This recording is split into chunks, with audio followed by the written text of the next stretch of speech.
Welcome, everybody. Thank you very much for joining our third alumni talk in the alumni series that we've been running this semester. So I am delighted to be able to welcome Mike to our session today. And just by way of a little bit of background, Mike is a former student of Oxford Polytechnic. And has since enjoyed a senior management career of over 40 years that has spanned the world. And I do think we are promised a little geographical tour. So that career has been global. And since leaving corporate life in 2013, he has run Purpose Made Solutions Limited, an independent consultancy advising on business planning, expansion, and core product development, and helped steer strategic programs worldwide. In April this year, he rebranded the business to establish Purposeful, a coaching and mentoring space focused on supporting his clients to develop and grow personally and enabling a fit for purpose mindset to thrive in their chosen endeavors. In addition, he regularly provides executive search and leadership coaching in support of food service, travel, and lifestyle brands, both independently and as a partner at the Hayward Partnership. He is a regular visitor and mentor at both Oxford Brookes and the University of Bath, which is his home city. So having said all of that, I'll just say thanks again, Mike. Delighted to have you joining us, and thank you very much. Thank you, Kate, and good afternoon. I can now officially say to everybody who at least is listening on our side of the world. It's a pleasure, really is a pleasure to be able to share some time over this lunchtime period with yourselves. Thank you for listening in, and I hope, as Kate said, that I will give you a little bit of a journey, because I've been on a considerable journey since I first entered Oxford Brookes, or as it was, Oxford Poly in the Headington site. Back in 1976, and there is a picture of the Fuller building, which still exists somewhere in the background there now, where I both went for my interview earlier on in the year, and when I became a student officially, leaving my hometown of Redruth in Cornwall, I travelled up to Oxford in 1976.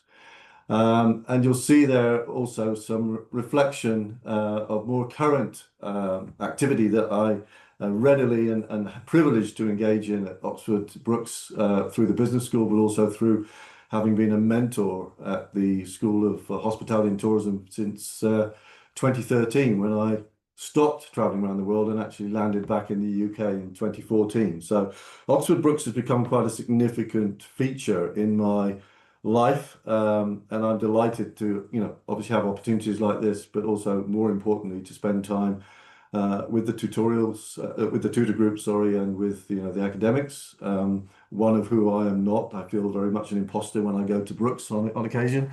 But I am also very pleased to be able to take a class or a workshop and work closely with the student population of today, and encourage through mentorship and other activities to enable fit for purpose in their space and in their ambitions and in their aspirations. There's a lot of talent, and I'm very happy to get in and amongst that and to do my best to try to, through my network and through my global network, support any endeavor or opportunity that they would like to embark on. So I will start sort of retrospectively, but this is not about, the good old days and what it used to be like. And unfortunately, it isn't like that anymore, because as I've just explained, I'm very much part of today's program and very much staying alert and aware of the challenging and exciting opportunities that present themselves to students in the current environment and going forward. So bear with me as I sort of indulge in a little bit of memory lane, but it really is mostly about understanding what made me fit for purpose. Why am I feeling, enabled myself to talk about a topic like this? And you will hear me talk about showing up a lot, and you will hear me talk about possessing the right mindset and marrying that mindset with skill set.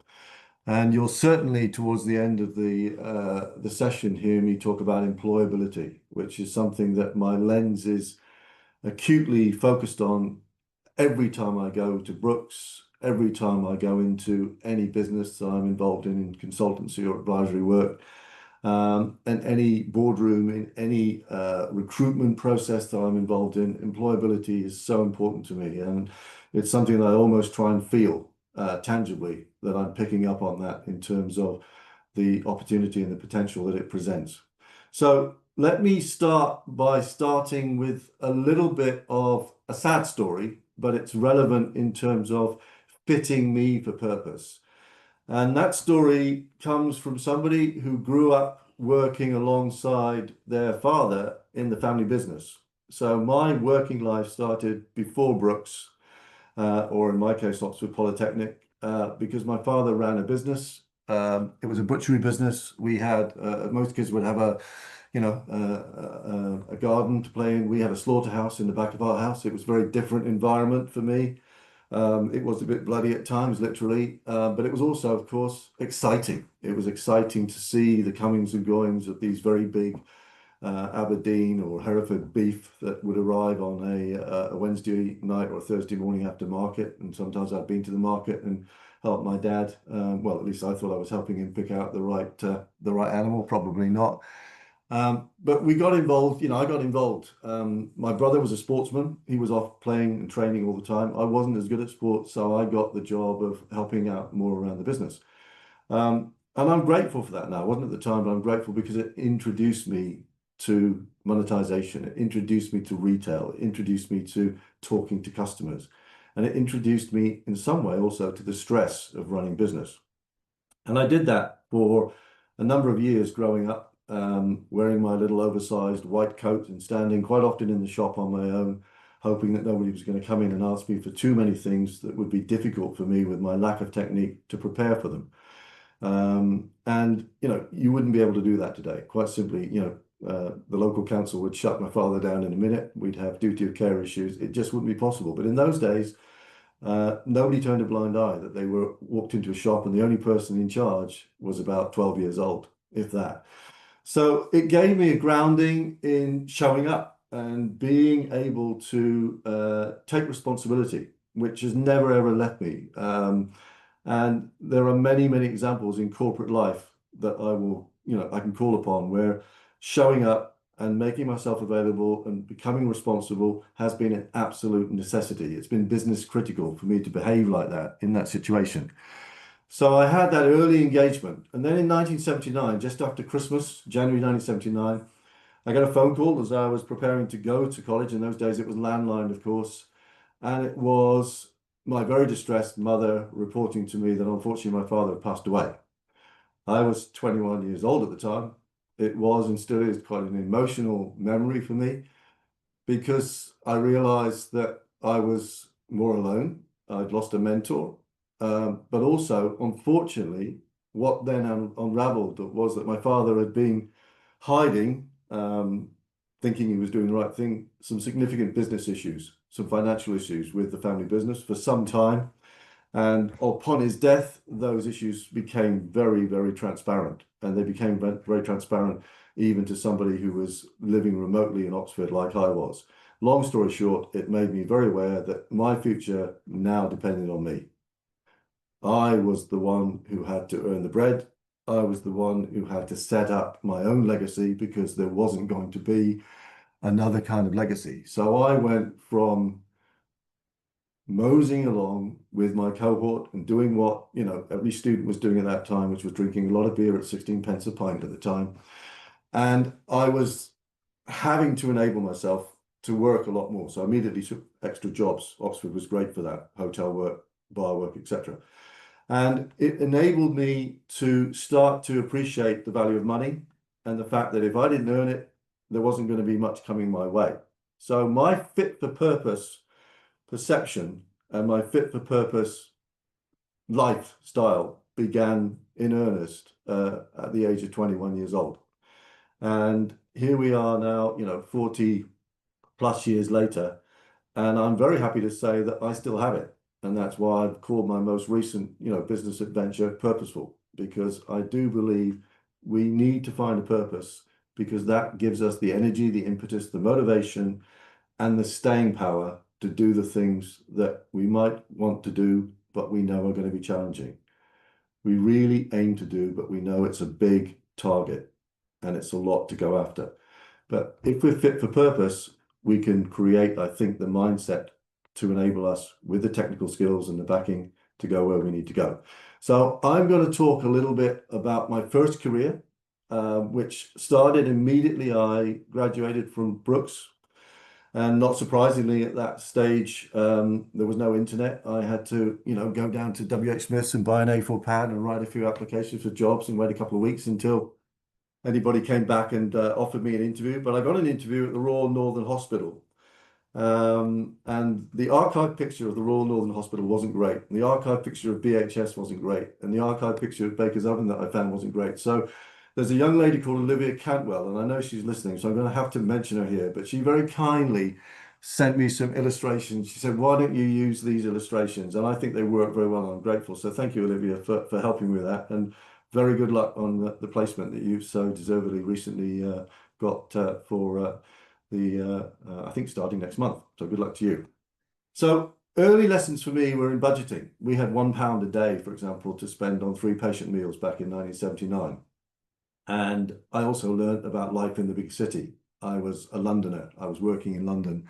I was exposed to different cultures. I was exposed to different problems that the language barriers created for certain people in the organization that I worked in. And I became, part manager or assistant manager at that time, part social worker, part advocate, you name it. We were doing so many different things that were extracurricular in the sense of the job, but it was the only way we could get our employees at the time to focus on their work because they had so much background noise.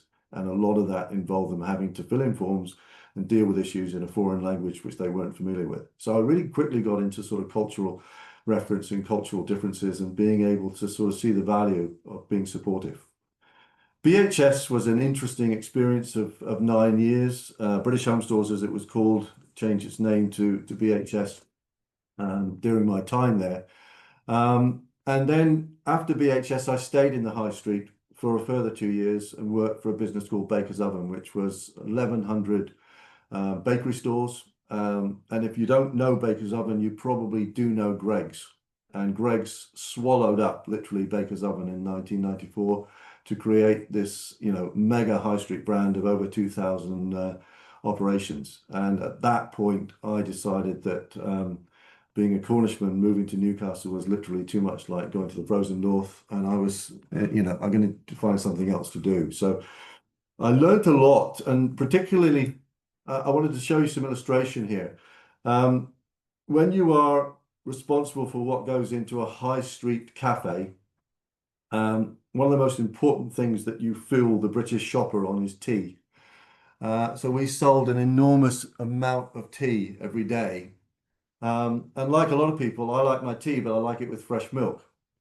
And we all felt that UHT milk wasn't really the thing. So we embarked on a very lengthy project, a very purposeful project to bring fresh milk to the restaurants, but to bring fresh milk, not in the obvious way, which was to open a bottle of milk, put it into a jug, put it on the table, but to create an easier logistic, a more convenient logistic model, which was to go into the same pots that UHT was produced in, but that the ingredient would stay fresh for 12 days and we would ship it around the country so people would get a great cup of tea at BHS because they were getting fresh milk. We achieved that. It was a long time coming, but it was something that was new, very new to the high street. I'm talking mid to late 80s here. This is old stuff, but we were already trying to improve provenance by bringing something fresh to the business. We also were acutely aware that people don't necessarily go shopping first thing in the morning. And footfall is a major issue if you're opening a big store every day and you've got people turning up for work at 8, 9 o'clock in the morning. They want to be busy. The stores are all lit up. Everything is going. So how do you increase footfall? Well, you increase footfall by looking for ways to loss lead.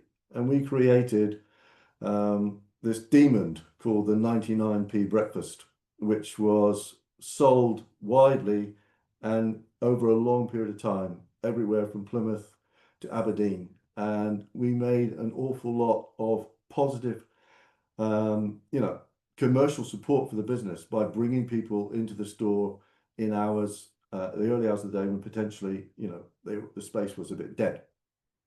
Probably the most innovative and difficult thing we did was we were the first food service business to introduce Quorn, which is now, of course, a household name, a very strong global brand. And we were daft enough to think that we could sell it in the high street when everybody really at that point wanted fish and chips and steak and kidney pie, and not a whole lot else. But we did. We endeavored with Marlowe Foods, the original founding business of Quorn. We brought Quorn to the high street by way of a casserole as early as the very early 90s. The other thing, in terms of being fit for purpose, that I learned at that time was how business critical Christmas trading is if you're on the high street, and how important it is if you are a buyer in the restaurant department that you get all your ducks in a row well before Christmas, because we will sell a lot of turkey, we will sell a lot of Christmas pudding, we will sell a lot of cranberry sauce portions, and I was always concerned about the fact that I kept being told we will do 8 weeks worth of trading, but that will generate 80% of our annual take. And when you're given that kind of challenge and you're given that kind of direction, it really makes you think about your responsibility and accountability to show up and get the job done. So that was my time on the high street. So obviously, while I was on the high street, I was heavily involved in product development, and I was heavily involved in working across the whole country, even across to Jersey at times for our store there, and across to Ireland, to Belfast and to Dublin. So I had a very national view of all the motorways and all the destinations up and down the motorways, because that was my territory. At that point, I think I had reached the age of 26 before I'd ever entered an aircraft, and that was only to fly to a store opening of BHS up in Edinburgh. So it wasn't very expansive, and it wasn't very regular. And I literally went from one extreme to the other when Gate Gourmet, who were a newly arrived company, a Swiss-based company, newly arrived in 1994, and they asked around and they were looking for somebody who was a capable buyer, a capable supply chain manager. And fortunately, a few people that they asked referred me to them. And they asked me if I would consider trading the high street for the airways. And I became a UK and Ireland purchasing head for Gate Gourmet in 1994. And thereby started a career which literally took me all around the world. A career that lasted nearly 30 years, if you include the time that I spent in consultancy, still working with many of the same parties.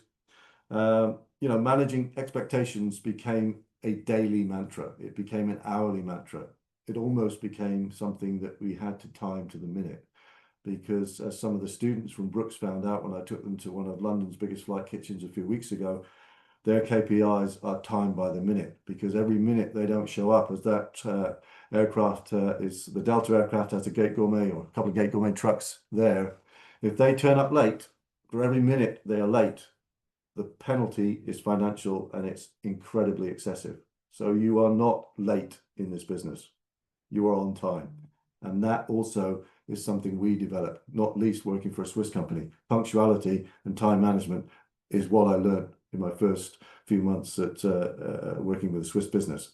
It was fast, it was dynamic, and my little red thread that I started to, develop, which was all about showing up and all about being fit for purpose, became a very integral part of my journey now. I didn't do anything where I wasn't always thinking about how is this going to work? Or conversely, if it doesn't work, what do we do? Because this was a world where weather got in the way, economics got in the way, tragedy, as you'll see in a moment, got in the way. So it really was a world where no 2 days were the same. And if you're going to be fit for purpose, nothing prepares you more and toughens you and strengthens you more in your resolve and your resilience than the unknown. and what to do when something does occur, which is literally and totally out of your control. And that's what Gate did for me. It was an incredible journey of 20 years. You know, I would never have looked back at my time at Oxford Poly and thought I would be running around the world in the service of this company. And this company was growing so fast.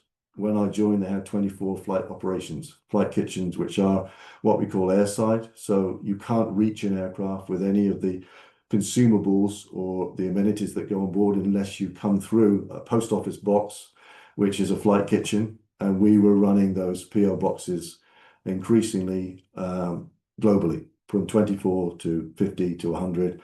And I was one of the pioneers. I was one of the people that was helping that footprint expand. And I was running and managing burning platforms and challenging hotspots all around the globe. And there's my heat map. You know, if I was watching Sky Sports and we were looking at a performance of a midfield player, we want to see where he was on the pitch and how many kilometers he'd run in the course of a game. That's a little bit of an idea of what I did for the next number of years. And my suitcase was my friend. Quite often I would pack a suitcase and I wouldn't be sure whether I'd be back in 2 days, 2 weeks, or 2 months. Such was the pace of the development of the business, the challenge of some of the problems we had to overcome, the international barriers, et cetera, the unionization, the lack of supply chain to support the business that we were trying to establish. You name it, I was a diplomat. I got stuff negotiated, I got stuff transactioned. I was often the beachmaster, the first. If we bought a business, I would be the first person to land, because the one thing you always wanted to secure was your supply chain. And you wanted to convince the suppliers you were just as good a client, just as good a customer as the last man. In fact, you're going to be better. But a lot of what I did was troubleshooting. I was known in my business because I was one of the few English executives, particularly when I moved to head office in Zurich. I think I was the only English-born executive. I was known as the Englishman. I was known as the diplomat. My job was to calm things down and create composure rather than friction. And I continued running that sort of course of my leadership and connectivity skills all the way through to the completion of my corporate life and beyond that in consultancy. So managing through extraordinary times is not an exaggeration when you think of some of the things that I was very up close and personal to. And in the time of Gate, I had to find a voice of compassion and reason that I never thought I had inside me. And I've just highlighted here with a couple of pictures. One will be obviously much more familiar to you than the other one, but I want to share just a moment to talk about Swissair 111.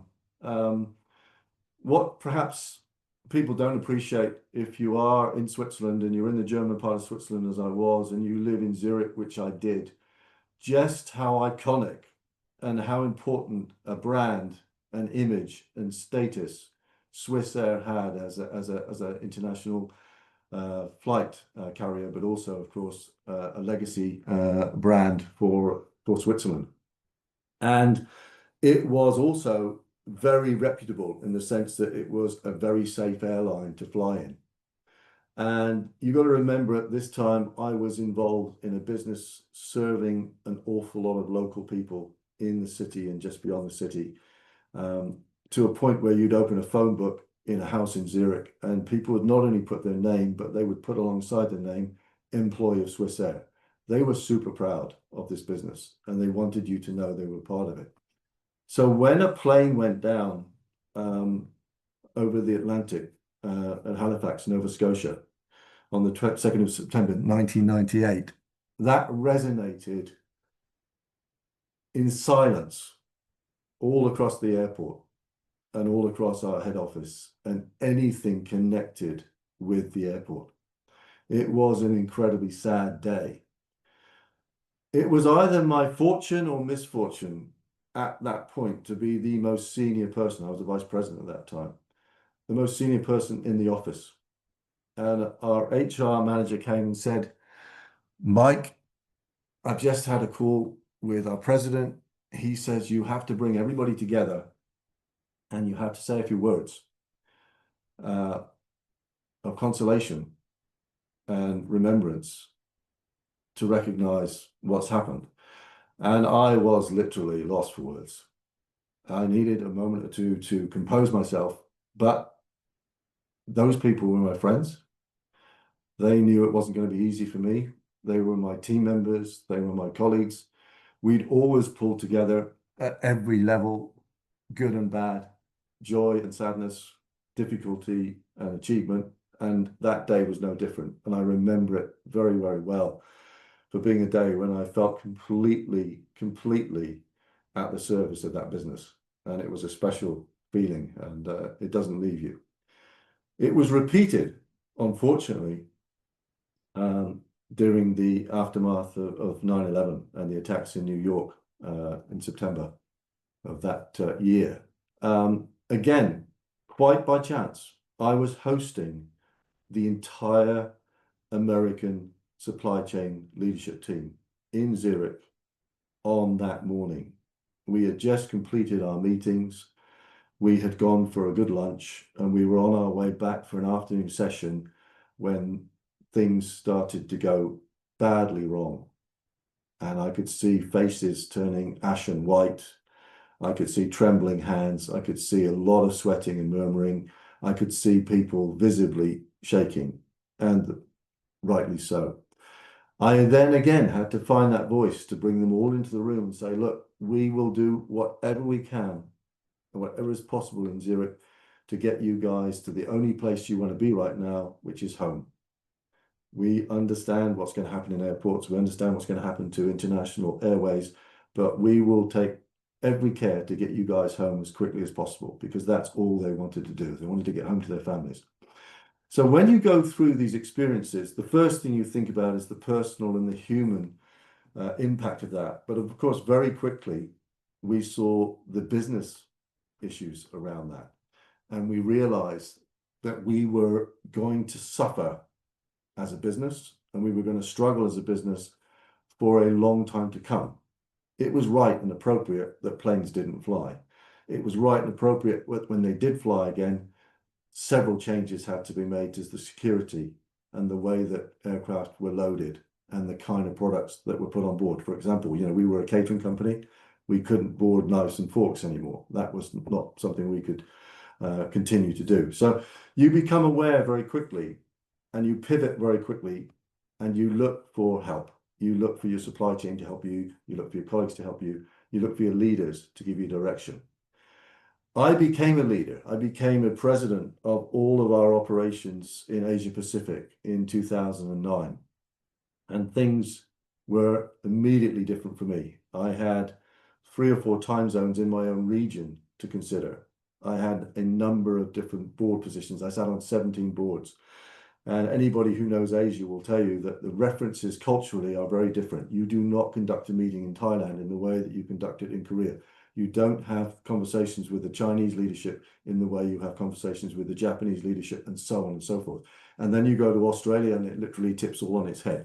So I had the wonderful task of familiarizing myself with a great part of the world, but a very dynamic, very busy, and very demanding part of the world. And I was brought to my senses again in Japan in March of 2011, when I had a situation which I don't think any playbook or any textbook would ever have prepared me for. And that was the tsunami, and then the unfortunate knock-on effect of the nuclear reactor and the radiation damage that was caused across much of the middle of Japan, where I was occupied, having just established a very successful business in 2010, acquired a business and rebranded it as Gate in 2010, and set up another business literally just a few months towards the end of 2010 at the second airport in Tokyo, Haneda, downtown. The first one, Narita, is up in the, well on the outskirts, maybe 80, 100 miles out of the city center. but nonetheless a very important entry point and exit point for people in Tokyo, which is exactly what happened in the next day. So what you see on the left side of the screen here is obviously damage, and what I want to concentrate on is what was happening on the other side of the screen. Because again, I mentioned the value of employability, and what does employability look like when you're really put to the challenge and put to the test? It looks like fortitude. It looks like persistence. It looks like resilience. And to give you an example of that, I want to just give some kudos to these wonderful Japanese people that worked for me through that time. The Japanese are incredibly diligent. They're incredibly hardworking. I had some of the best days in Japan because they're also some of the best party animals you're ever going to meet anywhere. And their resilience goes far beyond the office, way into the night, let me tell you. But they are very stoic, and they're very, in some ways, steady. And we needed that at this time because the rest of the international community in Japan was going pretty nuts at this point. And all of the embassies said, you've got to get out of Japan. You've got to get your families out of Japan. I mean, I myself I was coming the other way. I flew in when everybody else was leaving because I thought I really need to be now with my Japanese team for as long as it's needed. And I remember the first couple of days being woken up in the evening and seeing, my hotel room swaying from side to side because we were still in the midst of the aftershocks and the tremors. And just wondering whether I'd make it through to the morning and get back, and more importantly, whether my team would get back, because we were serviced with the responsibility to get an awful lot of wide body aircraft out of Japan at that time through that gateway, which was Narita Airport. And these pictures were taken, the picture was taken in Narita Airport. The reason I took this picture is because we were only gifted 8 hours of daylight. And this was a basement kitchen. There were no lights. There's no natural light. We were only given 8 hours of daylight, but we were working pretty much 20 hours a day on food preparation and food distribution. So my guys in Japan came back and armed everybody with a headlamp. And we were producing the same quality with the same dedication and technique, wonderful plates of sushi, but we were doing it pretty much working blind with just small miner's lights, if you like, to help us make our production targets and get things to happen. So no light, no problem.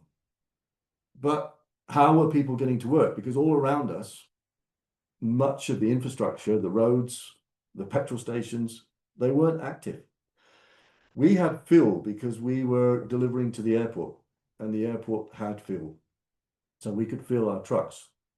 But the most incredibly heartwarming thing that I used to see at the end of each day was a number of our team members taking, with my blessing, fuel out of those trucks and sucking it out and putting it into their own fuel tanks, so they knew for sure they could get back to shift in the morning if there was no petrol station open to accommodate their needs. That is no fuel, no problem. We'll get there.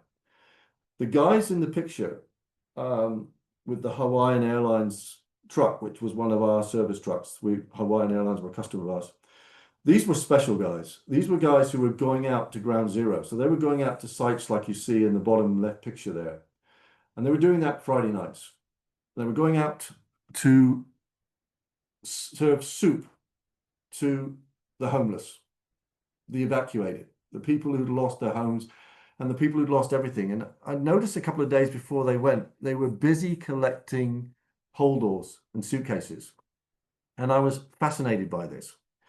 And I wanted to know what they did with them. They said, well, the very few things that people have with them at the time of the disaster, they want to keep with them, but they don't have anything to put their possessions in or protect their possessions. So as long as we bring bags, everybody gets a bag, and they've got somewhere to keep the only possessions they have. That is incredible ability and foresight and care and consideration. And that's what I learned in my days in Japan and post the tsunami. How you pull together and you demonstrate what's fit for purpose. You do what you have to do, and you do it in whichever way. And you don't look at the rule book because there ain't one. You don't call head office because nobody at head office has got any more idea than you have in the field of what to do next. But you find the people, you hit the notes, and you get things moving. And that's one of the advantages that my global career allowed me to have. But I came back down to earth a little bit in 2013. I had worked for Gate for nearly 20 years. I had serviced Gate with very long days. I'd done it sometimes 150 long haul flights a year. I was a bit done with that business, and I was asked to go back to Zurich and take on a role. And I actually said, no, you know what? I'm going to use this as an opportunity to find Mike Pooley again. Mike Pooley's lost a little bit in corporate life. He's lost a little bit in the very long days, the huge number of nights I spent away from home. I didn't really see my kids very much. I didn't see them grow up through their formative years. I wanted to ground myself a little bit more. And I thought, one of the best ways of doing that, although there were opportunities to go and do other things corporately, was to try my luck. And I got involved in some incubatory startup businesses in Singapore while I still lived there. And it gave me the appetite to found Purpose-Made Solutions. And Purpose-Made Solutions developed very nicely. And you'll see there that, I had some big clients, Reckitt and SATS, which is a $4 billion now airline catering business based out of Singapore, DHL. I also worked with some of the bigger names that if you know the aviation services sector, you will know who from where you are, you'll know who Global Sea are. But these are companies where my expertise was very useful to them because I'd known the customers they'd worked with. I knew the airlines they worked with. I knew how the tenders were put together. I knew the ways of working. So I basically managed to set up a business which, fed itself very well over the next 12 years based on my connections and my network. I never had a website for this business.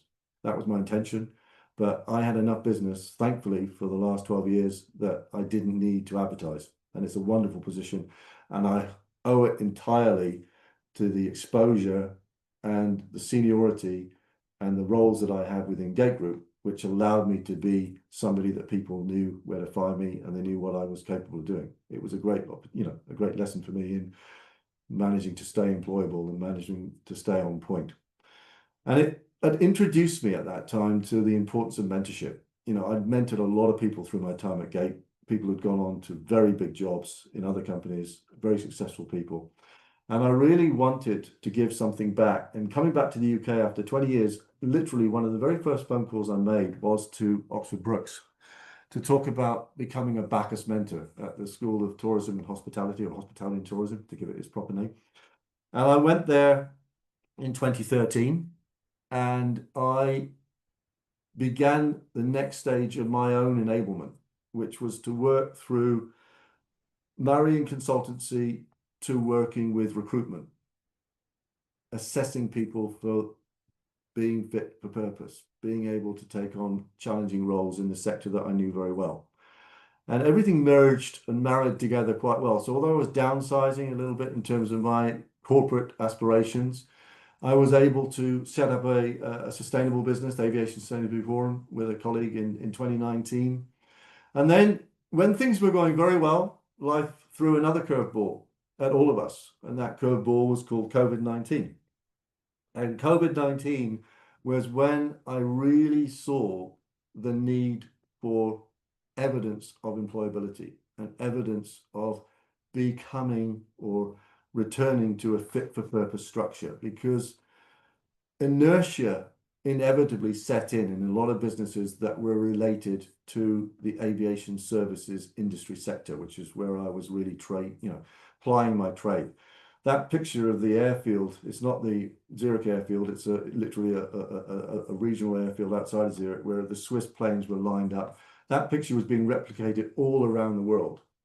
There were 16,000 aircraft parked up. There was a fall in passenger requirement from nearly 5 billion in 2019 to 2 billion passengers flying in 2020, 2021. Industry meltdown, not too strong a word. Mass displacements, all sorts of chaos because of what's happened during and then immediately post-pandemic. Again, not going to spend too much time on the slide, but you can see the slump there in April 20. Everything stopped. And then slowly but surely, as we went around the world, starting with the Americas, they were the first people back in the air, the Americans, North Americans particularly. And then finally, the Asian carriers came back. They were most badly hit, and their rules and regulations were relaxed later than any other part of the world. So we had a west to east sort of development of people flying again, first movers, then slowly people coming back into the business world and flying again. But all around me, I was hearing stories of we don't have resource. The resources we have aren't there anymore. Airlines are demanding different things. They're not coming back in the way that they left us in 2020. They're asking for different services. They're asking for wow factor. They're asking for ideation. We had to learn to get people to do more work because the resources were light. We let people go during these periods and they weren't coming back. Some of them had found very nice opportunities outside of the sector. We were listening to customers who were saying, I know what you think you're going to do, but that's not what my CEO wants. That's not what our airline community wants. That's not what our crew want. We want convenience. It's anxious times, getting people back to fly. There's a lot of anxiety. There's a lot of emotion here. We need your ideas. And above all, we need your agility, because when we start to recover, those boulders that we see in front of us, we've got to turn those into stepping stones. We've got to leap across them, and we've got to get into the new world of aviation passenger experience as quickly as possible. And you, consultancy, you have to help us get there. So I was immediately very centric, working around what were the mindset. Were we equipped?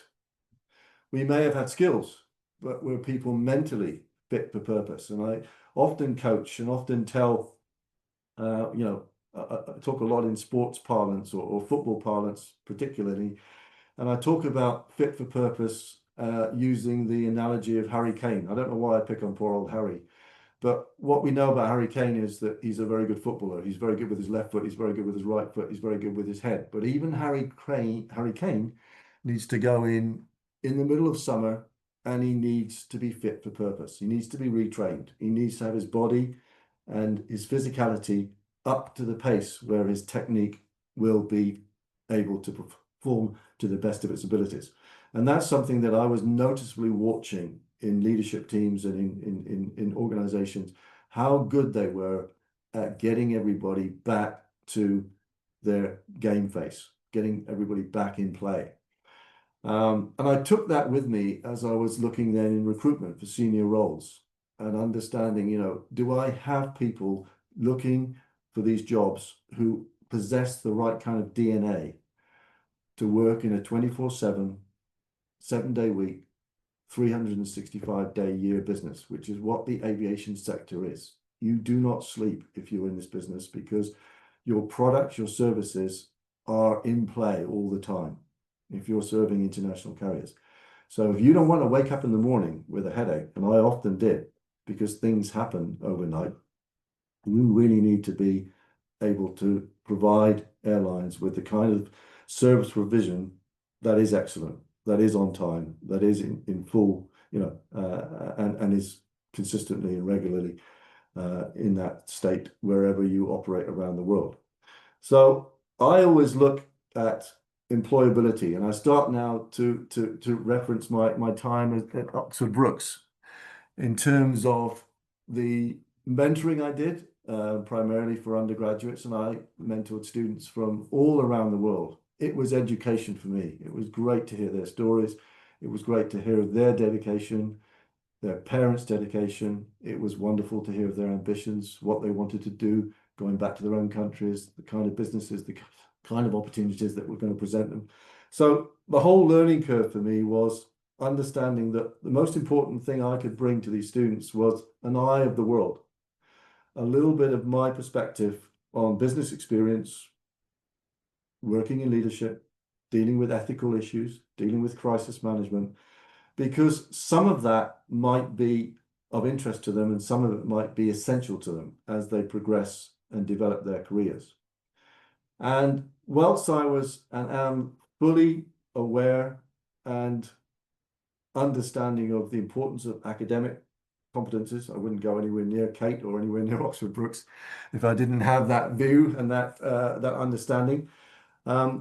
My role is more to say, okay, there's the library, there's the textbook, there's the meeting room, but also there's the big wide world of work. And we need to find ways to make sure that your academic ambitions can be fulfilled because you will develop the right occupational competencies and you will be fit for purpose in the space that you show up in. And increasingly, in what is a very changing workspace, the capacity to see through and predict what's happening and to deal with things on a personal level and then on an organizational level and then on a corporate level, it relies also on your personal and social capabilities. You may well get a job because you are technically very capable and very competent, and your CV and your credentials prove that. But the likelihood is once you've got that job, your employability will kick in. And part of your employability need will be that you develop some EI, some emotional intelligence, to enable you to connect, to enable you to mentor, to coach, to guide, to take over, to find a voice. And those are not so much attached to the library and the classroom, but they're very relevant. And when I work with students at Brookes, I'm always looking for that marriage. I'm always looking for indications that the students can look at the emerging competencies. Again, not going to spend much time on this slide. It's Pearson's slide anyway, it's not mine. But I wanted to just draw attention to adaptability, such an important element of somebody's working makeup. Resilience, using not yet. We so often make things negative. Yeah, they don't do that. They're not willing to do that. We're not often aware that if we just say, I can't do it yet, there's a window there to train. There's a window there to learn. There's a window there to experience. And learning and earning, which I did all my life. I never went back. I never got a master's. I just worked. I worked through all the different levels to arrive at an executive level on the board of a $2.5 billion company when my own region was contributing nearly 1 billion of that. And I did that through being at work. I did that through getting my mentors and my coaching at work. I did that by getting my education operationally. So when I see students who have the opportunity to do both those things, I really hope they grab it with both hands. I really do. So when I'm talking to students, I'm ticking my little checklist in my head. If I was starting a business tomorrow, would I employ this person in front of me? And I was saying to Kate before we started that I was at the Dean's List Awards just a couple of weeks ago, and I was absolutely buzzing when I left, because when I was looking for my boxes to be ticked, purposeful, driven, curious, productive, energetic, reliable, those students that were up for those awards, and there's many, many more that wouldn't have been recognized, but they are students that I've come across on campus, I've come across in the classroom. Let me tell you, they're all there in number. And it's great when you see evidence of employability and you see that they will develop that heart and head balance of knowing when to do things pragmatically in a disciplined, urgent and essential way because the business demands it, but also when to take time to use a bit of compassion, to be diligent, not just in delivery, but also in preparation and in sharing and giving information. And that's what, purposeful is really all about. So as I come literally full circle and come to the end of this, I couldn't leave without sharing this awful picture with you, because shit really does happen. And this picture is, again, a sad and sorry sight, particularly sad when I tell you that 2 weeks before, we christened that building. We opened that building as a sign of commitment to an incredibly hard-working team down in Sydney in Australia who had gone through a war and delivered an incredible amount of work in a short space of time out of an awful, awful office. And we said, don't worry, guys, we will treat you to a new office suite. We will paint and redecorate your office. And 2 weeks later, the floodgates opened in the region around them. The streets flooded. There was a flash flood. And the content of many, many toilets in that road, unfortunately, resurfaced in our office. It's messy. I know it's lunchtime. I apologize for that. But I wanted again to show you that, you don't write this stuff. You're not prepared for this. The team had a very important delegation flying into Australia. Most of them were already in the air because, as you know, it's a long way away.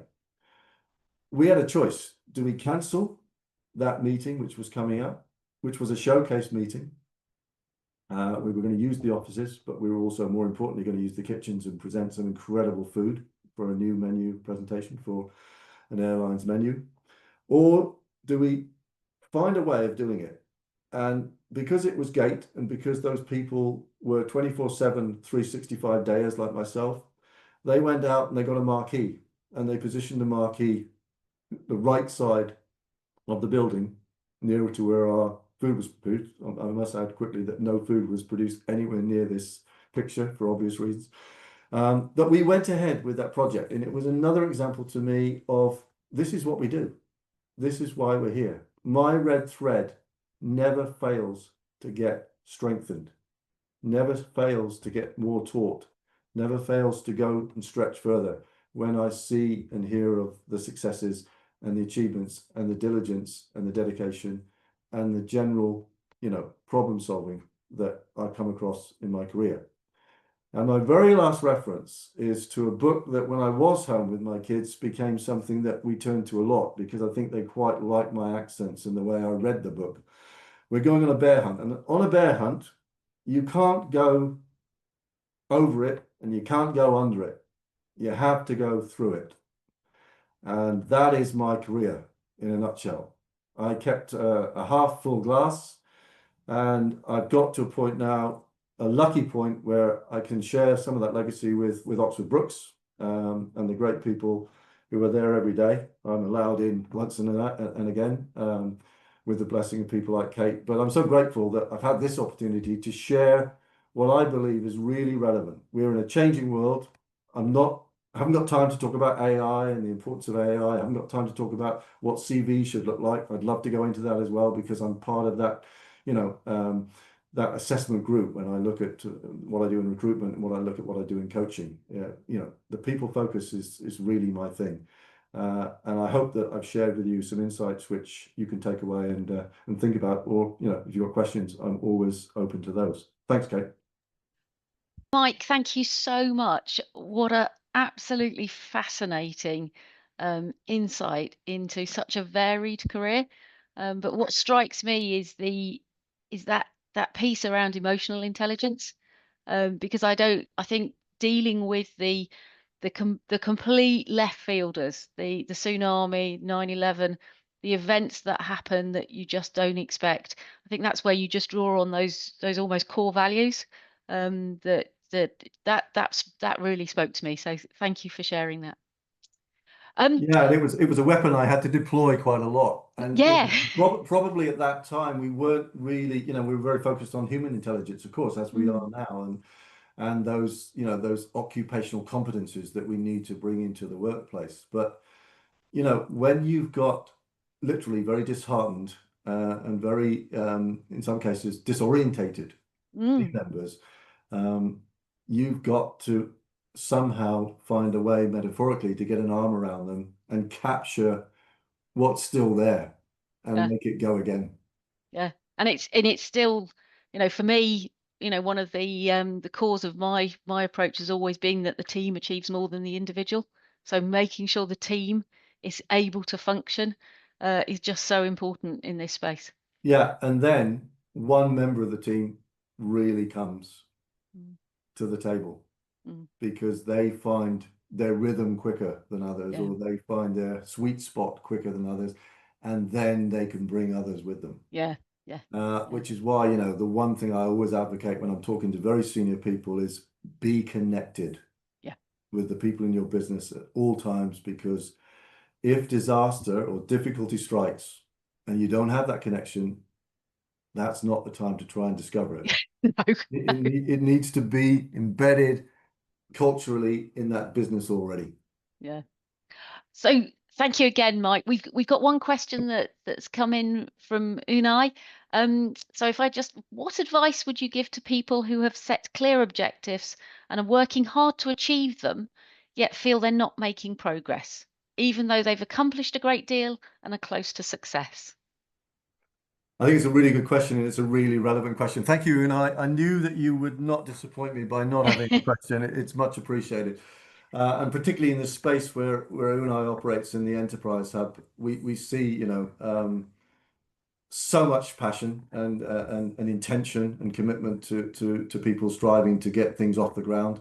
And they have to become quite resilient quite quickly in those situations, because when you're an entrepreneur or you're working in the early stages of developing a business idea, it's lonely.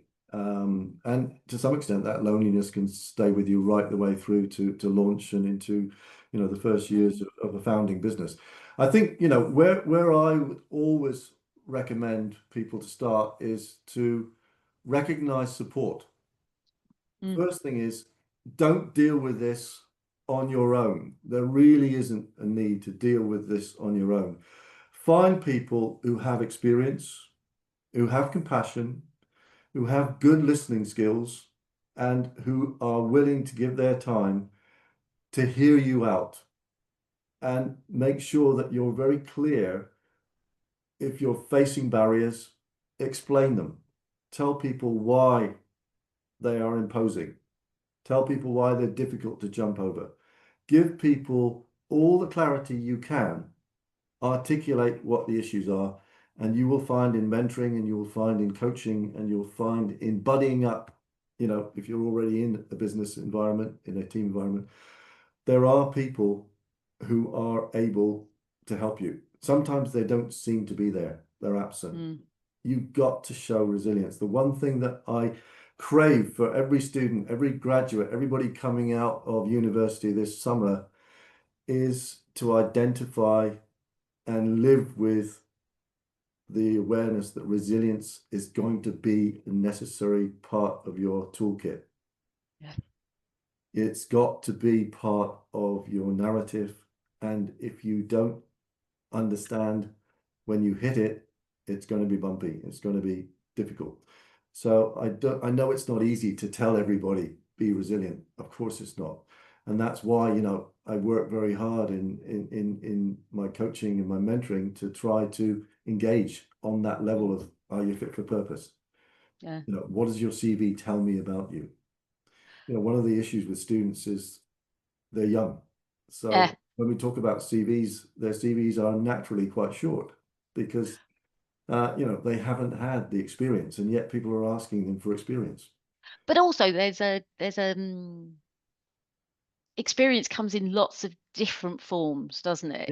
Yeah, It's helping people understand and unpack what they can draw from different experiences that they've had. We've all had yeah. a raft of experience. I think it's maybe helping people see what they've Well, learned from different situations. again, if I'm looking at, let's say I'm starting a business tomorrow, Kate, and I want to employ, Mm, some of Unai's team, or, I'm going to ask myself, you know, realistically, what have they done in mm, the business world? What have they done in terms of monetization? What have they done commercially? And the answers are potentially going to be not a whole lot. mm, It's expected.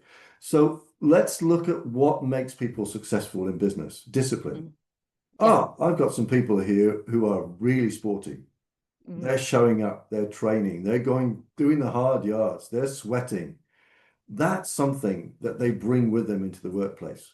yeah. If they can train to be like Harry Kane, bless him, they can train to be good athletes, they can bring that skill and Yeah. that discipline into my workspace. What about their voluntary work? What have they done in the community? Yeah. they interact, they socialize, they get things done. That becomes the hook in the CV. Yeah. I don't have the job experience. I didn't get a great placement, but I've done so much work in the community. I've taught people who are less capable how to use IT or whatever it might be. Mm. So I'm finding something positive. And that's what, to come back to Unai's point, we know there's positivity in everybody's case. It Yeah. might be educational, it might be social, it might be sporting, it might be they're the best pianist. Yeah. If I've got a great pianist, I don't have to play the piano. I've found somebody who can do that. Yes, Great absolutely. CEOs, I always compare to leaders of the orchestra. They don't have to be the best violinist or the best pianist. They just have to get a good tune, right? So that leads us on to our second question that's coming from Judy.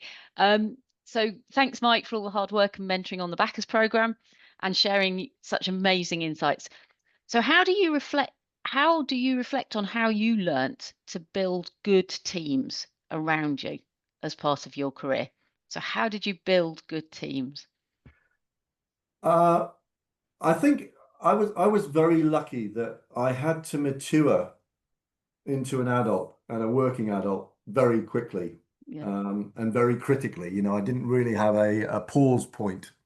Yeah. I had to fast forward into employment, for the reasons I mentioned at the top of my presentation. So I was somebody who had to find not only my own voice, but also a voice on behalf of my mother and the rest of my family.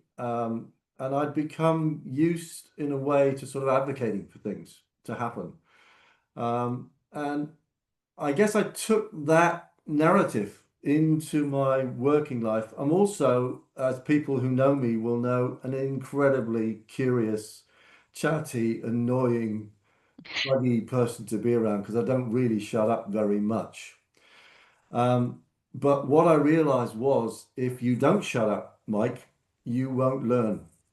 You won't hear other voices. So what I started to do very deliberately at first and then more naturally was to gauge the room, to Mm-hmm. hear the rise and fall of conversation, to, as somebody wrote to me the other day, which was great. I don't know, something on LinkedIn. It resonated with me. It's very, it's a bit self-indulgent because it was a lovely comment about me.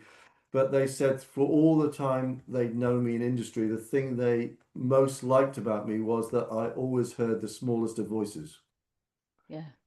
And I think that was reflective of the fact that my belief was that some people have an awful lot to offer, but their characteristic, their natural go-to default position is not, I'm confident, I'm full, I'm in the room, I'm present. They're a little bit behind the line. And I think, one of the ways I got teams to work is because I was not a chemist. I was never any good at science, but I understood the alchemy of getting the right people in teams in the right spaces. If I had Mm. an ideas man, I needed to put him with a finisher. If I had a diplomat, I needed to put him with a firebrand. I always tried to get my people. And the one thing that I never, ever discouraged was exposure. So if I was going to see customers, I would always bring a more junior member of the team. And I would always say, you're doing the first 10 slides. Yeah. I'm there, but you are going to do this. I'm not going to be there. You're okay now because you've had a go at this. And I am so grateful when I look on LinkedIn and I see some of the very lofty positions that people who worked for me years ago are now in, very high up in banks. A lady that told me she was no good at anything, um, only singing, literally, is now the head of global procurement for Roche Pharmaceuticals. You can check her out. She came to me, head down, help me. I just don't feel I'm contributing anything. Everybody here is smarter than me. She's now head of global procurement. Mm. So you've got to be able to just go on the journey with people. Yeah. And that's the one thing, of course, at my gray age now I can do. I can spend more time to get people set up to go on the journey. I am the guy there in the picture, with not, you know, kids literally on my shoulders, but I'm happy to give my shoulder to support people. And, you know, that's another thing that I do, you know, is I introduce my network to students. I took students to a flight kitchen. None of those students had ever been in, probably didn't even know what one was, had no idea how the food got to their aircraft, but they went behind the scenes and they saw all that. And that's, you know, that's for me, you know, part of connecting and enabling them to have a look at a career that maybe further down the line they want to know more about, they want to learn more about. So I don't know if I've answered your question, Judy, but I think listening is always for me the first part of putting a team together, and then recognizing that that team will literally have all the moving parts it needs. It won't be five-legged and no arms. It will have what it needs to travel. That's as Judy just commented, brilliant. So thank you so much, Mike. We've come to the end of our time. Really appreciate your insights. I've certainly learnt a huge amount, and it's made me reflect and think about, you know, what I've learnt through my career as well. So I appreciate that opportunity, and I'm sure everyone that's listening does too. So thank you once again. Thanks, and good afternoon to everybody. Thanks very much. Thank you.